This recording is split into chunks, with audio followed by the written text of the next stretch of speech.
My name's Jeremy Lawrence. I'm from Better Streets, who, together with AEITPM, have brought Lee Waters out to Australia. And my job is to introduce our moderator for the evening. So, a person who spans a very broad spectrum from academia to the comedy festival, an educator, an entertainer, an academic, Julian, who invents new words like truckzilla, Julian, who encourages us to reclaim words like jaywalking, so it just means walking happily, and the amazing Julian O'Shea. Thank you. Friends, welcome. What a fantastic turnout for what feels like a very niche topic. Who told their colleagues at work what they were going to do tonight and got a few questions, a few queries?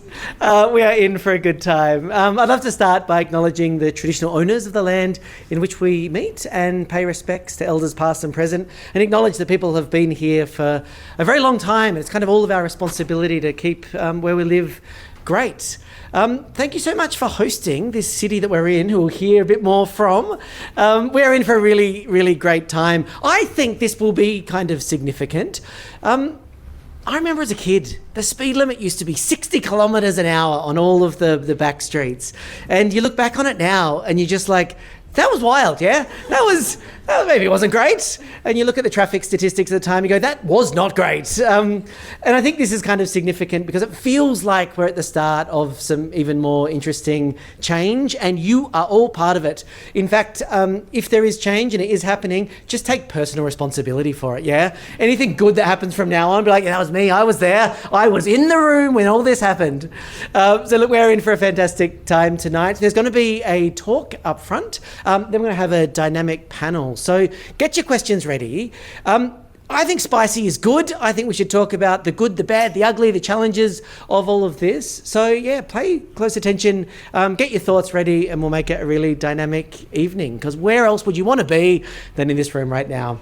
To kick off, we've got a fantastic guest who is clever, is smart, and is very tired after travelling around Australia delivering all kinds of talks and meetings. I'm delighted to introduce our keynote speaker for tonight, Lee Waters, who is a politician, a former Minister for Transport, and is here to share how he created change and led some change and some of the challenges associated with that. So please make the most joyous Melbourne-filled welcome you can possibly muster, and welcome Lee Waters.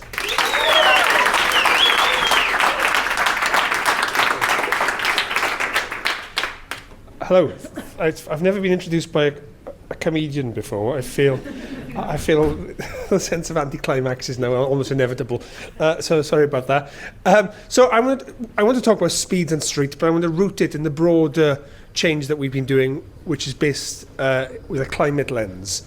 When I first became a minister, 5 years ago, we were determined to take our climate change targets seriously, which is a bit of a novelty, it seems. Because it's easy to say by 2050 we're going to reach net zero. It's much harder to say what that means for this year and for next year, what change we're going to make now. So what we did was we put our net zero targets in law, and we set 5-year rolling carbon budgets. So that means in the next 5 years, we know exactly how much carbon we have to reduce in order to get on track to reach net zero by 2050. And that gets harder every 5 years. So we know within the next 10 years, we have to cut our emissions by more than we've managed in the whole of the course of the last 30 years. So in under a decade, we have to reduce emissions more than we've managed in 3 decades. This is obviously unprecedented, and it's bloody hard. And it's not going to happen unless we do things differently.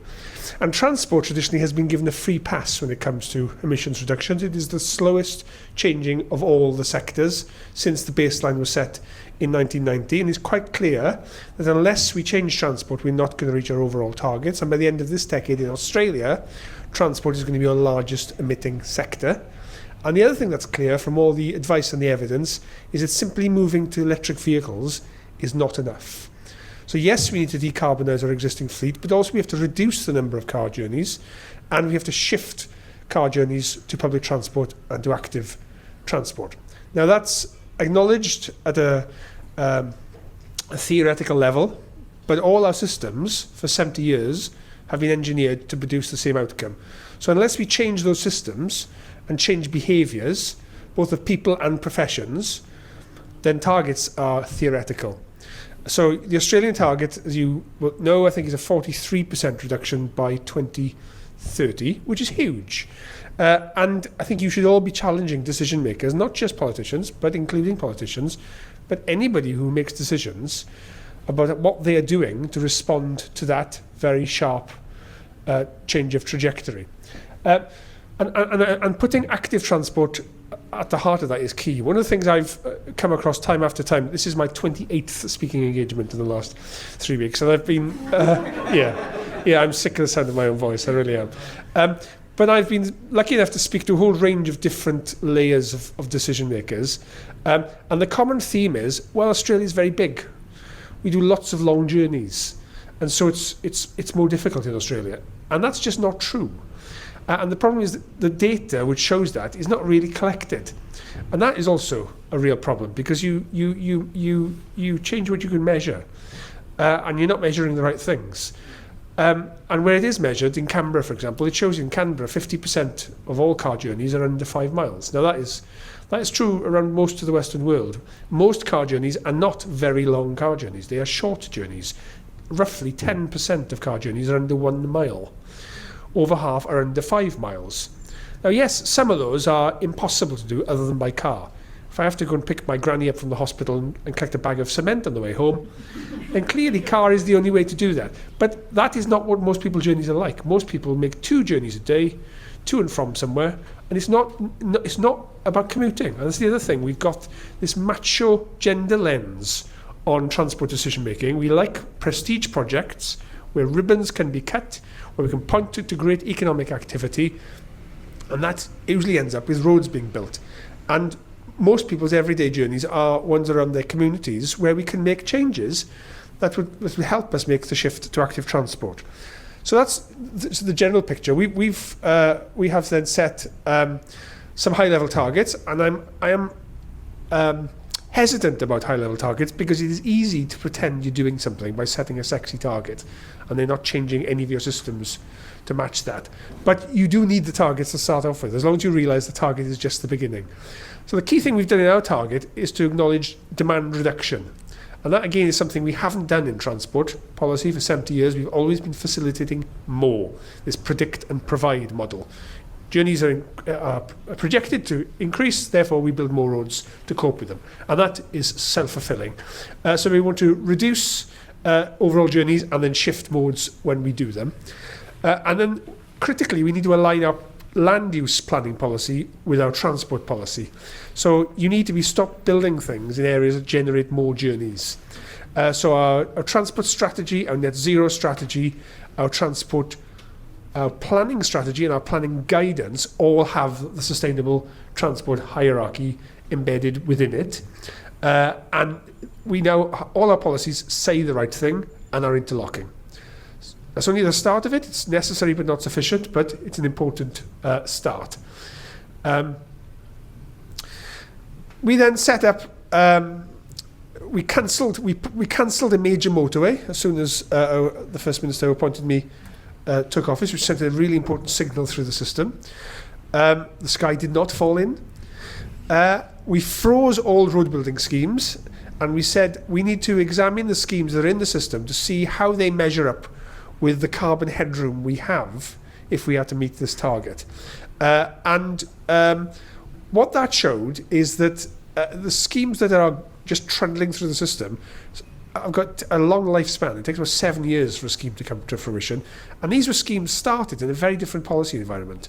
They were started before we declared a climate and nature emergency, and yet they're trundling through. So we're continuing to build things, make things worse. So we've paused that, and we set up an independent roads review panel that looked at each of those schemes and the merits of them, and also then came up with a set of new rules for when road building would be the right answer.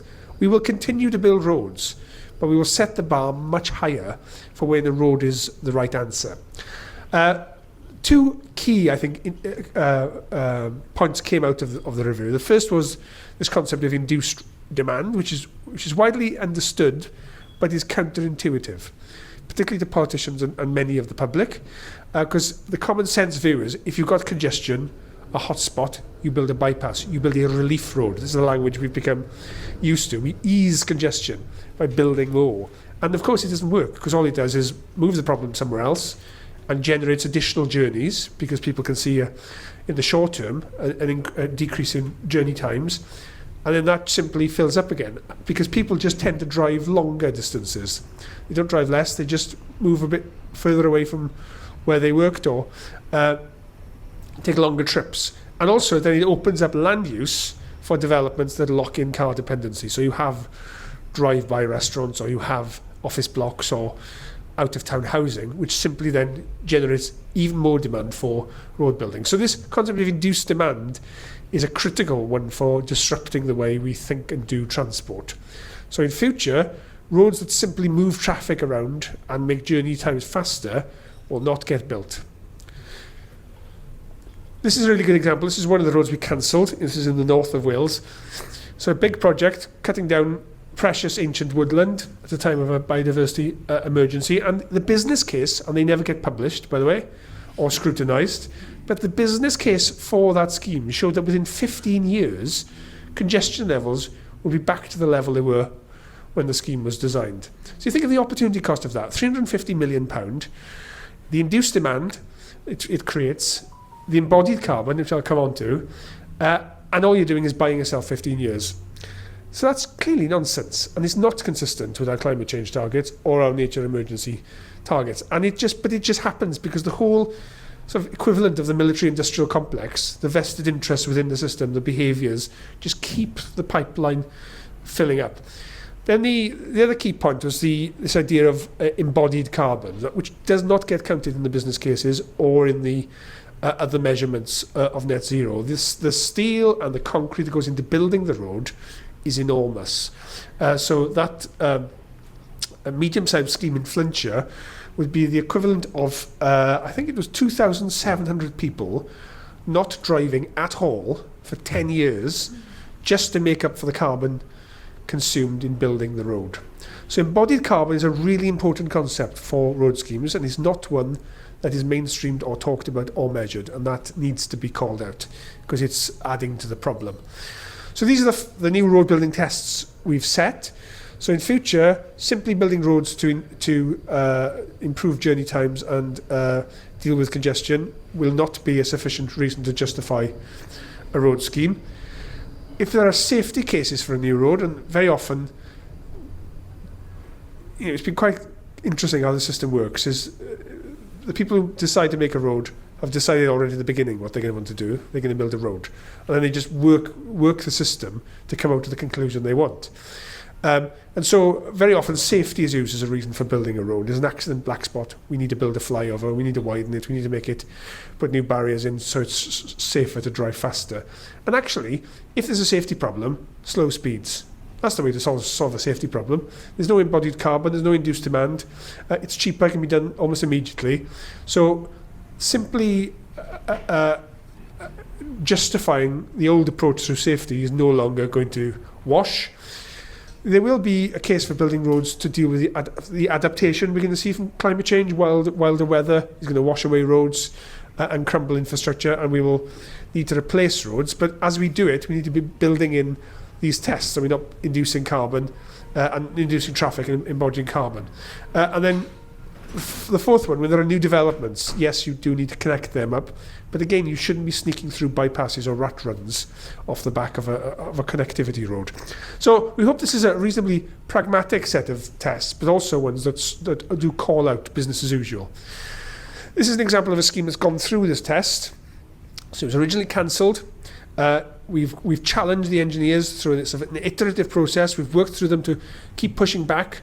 And this is the point. The highway engineers feeling a little embattled as people are out to get them. And actually, engineers are creative people. They design, they solve problems. But we've created a culture where they simply work to manuals. Even though the manuals aren't legal, their guidance, they treat them as gospel. And simply, if they've taken all the creativity out of it and simply build to the manual, and the manual does what we've always been doing. So this is a really interesting process to get these engineers, who are juniors of working engineers in a local authority, to get out of their comfort zone. And what they found is when you drop the speed of the road, so this was a bypass past the village to link up two housing developments. It was going to be a 50-mile-an-hour road. Dropping it to 30 suddenly opens up all sorts of different possibilities because the sight lines the engineers have to design to are no longer the same. The splays, the width of the road that engineers, their manuals teach them, are no longer the same because the speed is lower. And that then means you need less land. There's a lower land take, that means a lower cost, a lower ongoing maintenance cost, and you're creating a different character of roads. So it's not simply a road to move traffic fast from one bit to another. It's a placemaking project where you have crossing points, you have cycle lanes, you have bus priority measures. So it's a very different type of road than the one that was there before. So that is the sort of road we will continue to build, but it's a different kettle of fish. And this is the key thing, is that our systems have been designed to make it easy to drive. And for 70 years, that's what we've done. And therefore, alternatives to driving have friction in them. It is uncomfortable, it is inconvenient, it is frustrating if you're reliant entirely on public transport and cycling and walking. And we need to re-engineer that, because people will do what is easiest to do. If we make this a punitive project, or we make it dependent entirely on people who are tree huggers or who want to be heroes, we will fail. We need to make it easy. So in Wales, 20 years ago, we had the lowest levels of recycling in Europe. We now have the second best in the world. And we've done that by making recycling easy. And then, therefore, intuitive and normal. And it's what people do without questioning. And similarly with roads and driving, we've made driving intuitive and is not questioned. And the alternative, particularly active travel, is seen as a bit weird. You know, when only 2% of people cycle for their journeys, they are by definition eccentric and other. And then they become culturally ostracised. And if we want people who don't current cycle to walk and cycle, we need to make this a normal activity.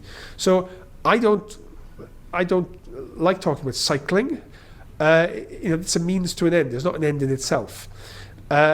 We should be not thinking about middle-aged men in lycra.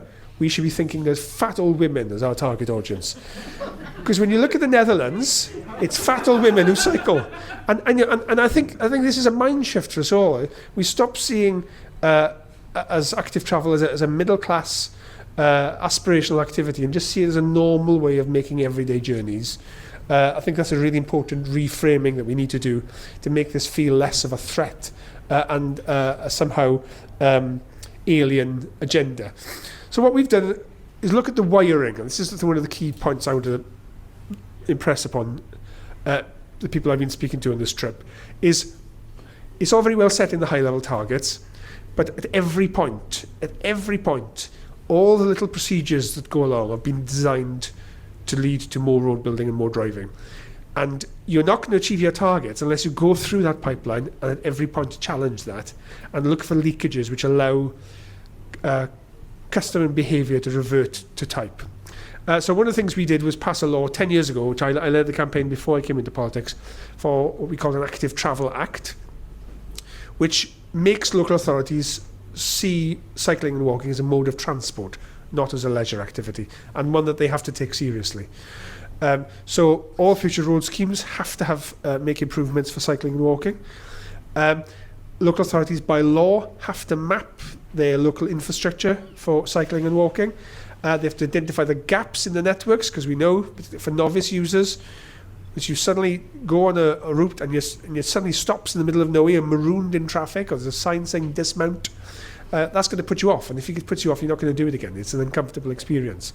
So identifying the gaps and then identifying where future networks should go to link people with places, to link trip generators with where people live. So not a nice leisure route through a park, but a route that's going to get people from the places where they are to where they want to go.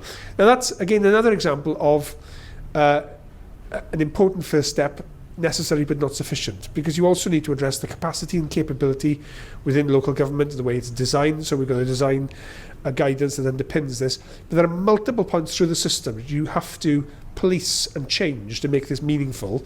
But changing that underlying wiring is an important first step. We know in other big barrier to behaviour change is speed. And we had a system where for about 20 years we've been allowing 20 mile an hour or 30 kilometre an hour zones to be created. So our rules of our roads for local roads, so regulated roads, they're called roads with street lights, they are 30 mile an hour, so 50 kilometres an hour roughly, but you can make an exception, you can make a case for going down to 20 mile an hour, 30 kilometres per hour. Now we spent 20 years and millions of pounds doing isolated little exceptions, little 20 mile an hour streets. Very complicated, very clumsy, very cumbersome, expensive legal orders and so on. Very low compliance, police didn't enforce it, and the evidence for their efficacy was weak. Where there had been experiments in area-wide speed limits, the evidence of compliance was much better.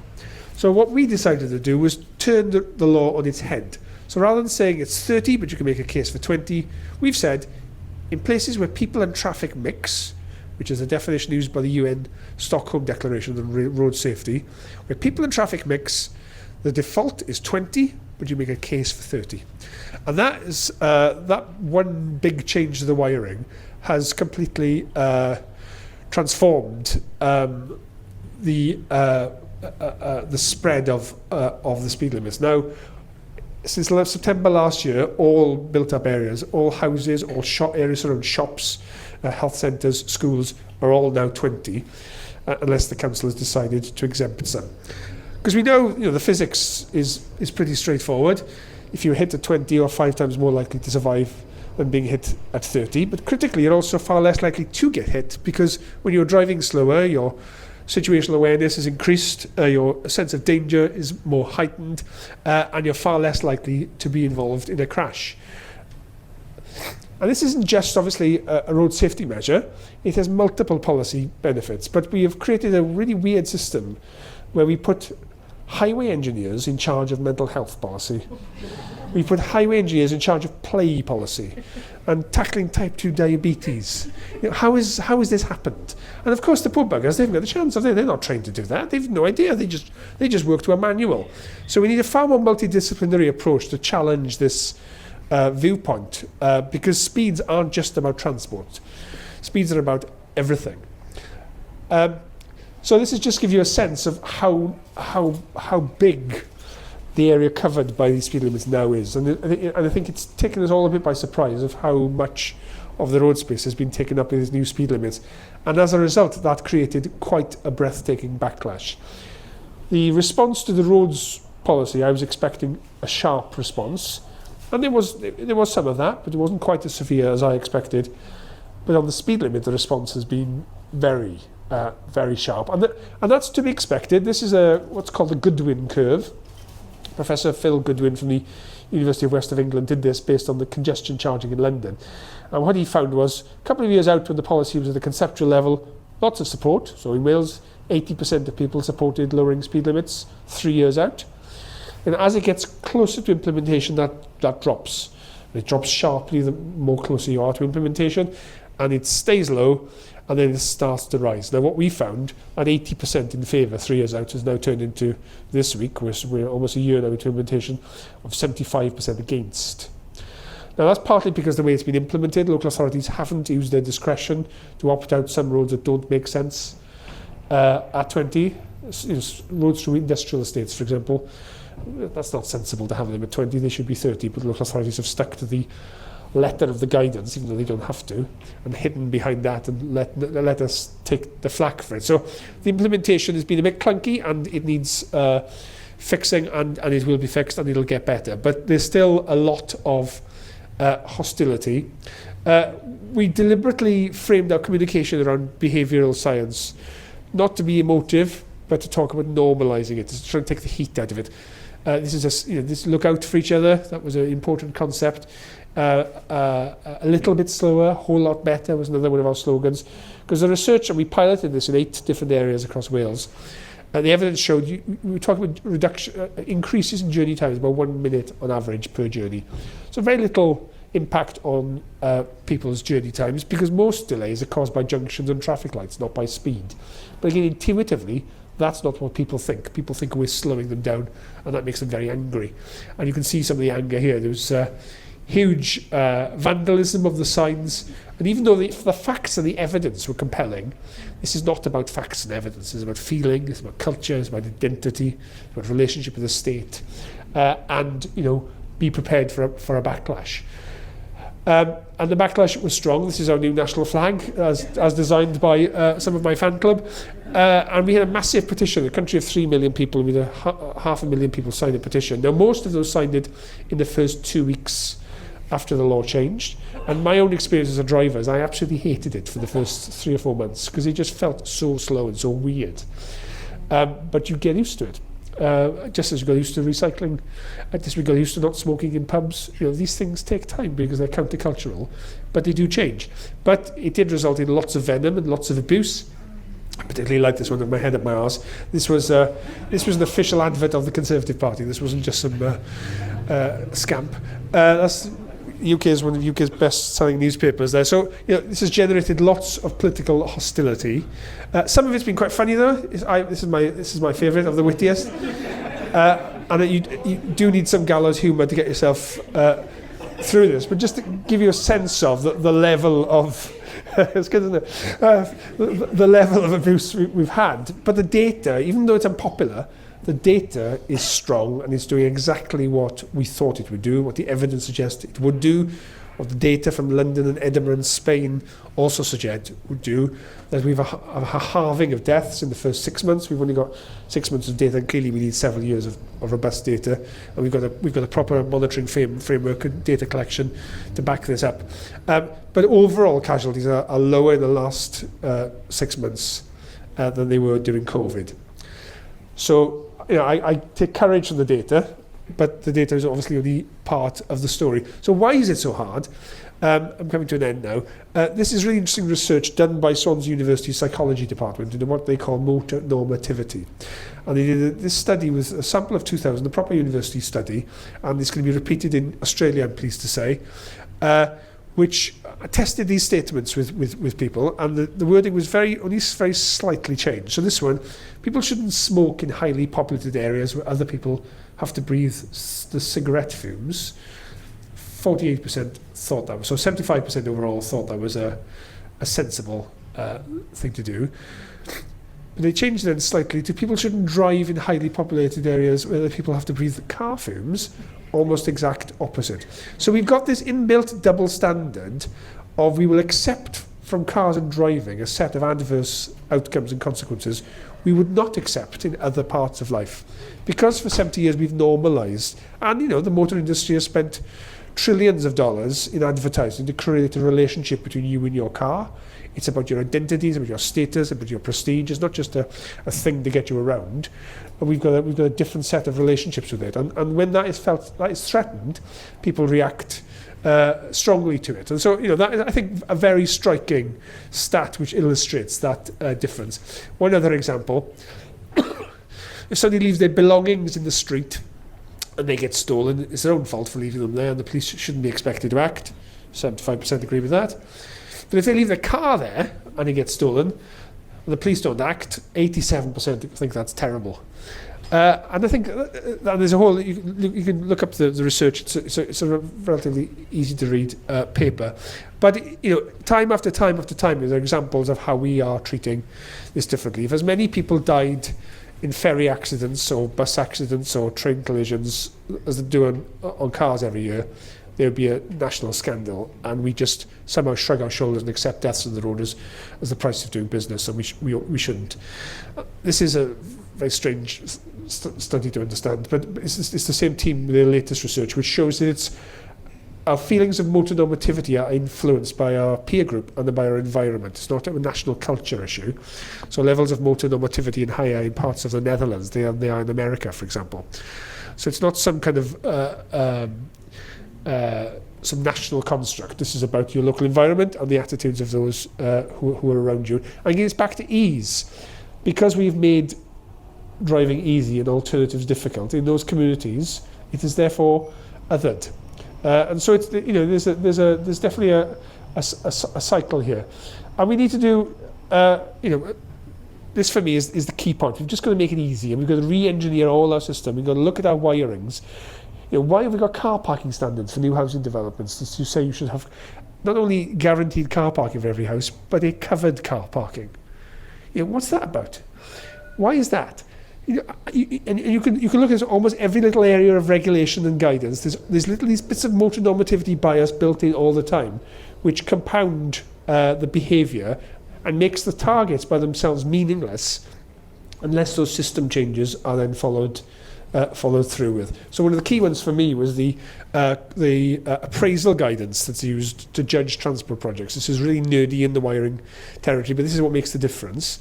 So when you build a transport scheme, you have to measure journey time savings. So if a scheme is said to reduce an average journey by 1 or 2 minutes, which is typically what most very large highway schemes achieve, the Treasury comes up with a number which says each one of those minutes is worth X to the productivity of the economy, because it's assumed that in that extra minute you're going to do something useful for the economy, and that's measured.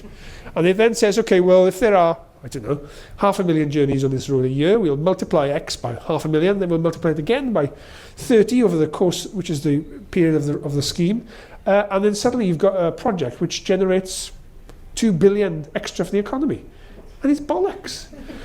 But that's what the transport formula says, and that's what the law says you have to follow. And so politicians come in and see these scheme proposals and say, this scheme will generate 2 billion for the economy. Why wouldn't you do that? That's great. It helps productivity.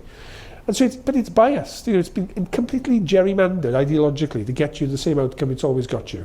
And it's those sort of things that need to be challenged. So in our new guidance, we say that if a scheme does not meet government policy objectives, it cannot be seen to be value for money.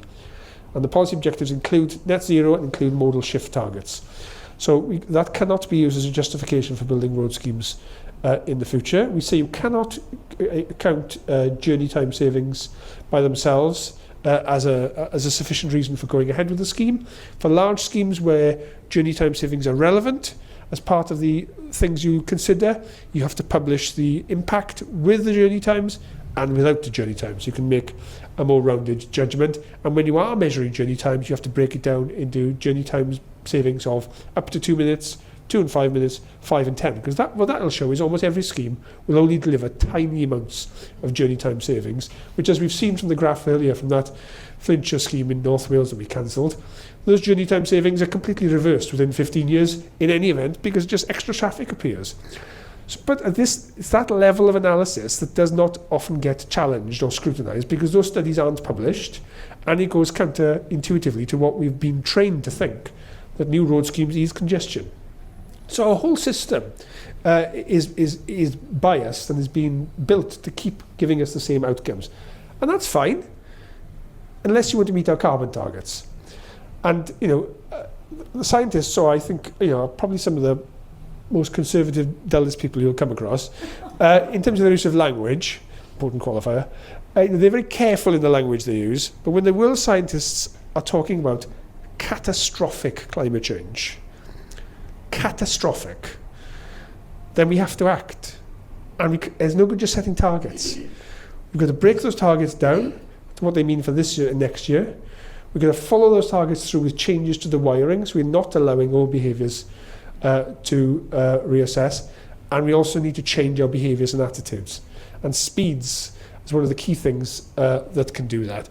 My final slide is I get some satisfaction from this. This is a trajectory of a fighter jet. And if you change the trajectory of a fighter jet by just 1 degree, over the course of a minute, it ends up 60 miles off target from where it would have done had you not changed course by a degree. So this is hard and this is daunting and this is unpopular politically and very, very, very testing. But by making lots of little changes, we will end up in a different place than we otherwise would have done. I've written, this is a little farewell gift from my social media fan base, but this is a link to, I've written all this stuff up in a lot more detail, so if you are interested in the detail of what we've done, then that's online, and I'm on LinkedIn and can be reached if you've got any follow-ups. But thank you very much. That's me for now.